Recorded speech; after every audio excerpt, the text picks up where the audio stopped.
Hi, it's HardReset and today I'll show you top battery life tips and tricks on HUAWEI Pura 80 Ultra.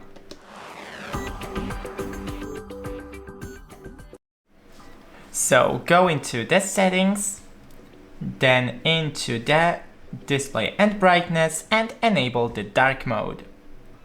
Then into the battery and right here you can enable show battery percentage so you always know how much you have battery left. Then battery health, and right here enable the smart charge. To preserve the battery health, your device will learn from your charging routine and delay fully charging past 80% until you need to use it. Then here you can search the apps by battery usage, so you see that most of my battery is wasted on Huawei Home, so if you have something else, you need to consider using it less.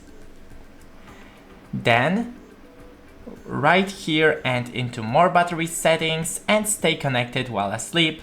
Keep your internet connection active after the screen turns off, and you can disable this option so it will save some battery. But note, if this is disabled, some apps won't stay connected to the internet after the screen turns off. You can refresh those apps manually after waking your phone. And that's it. Thanks for watching. Don't forget to leave a like and see you in the next one.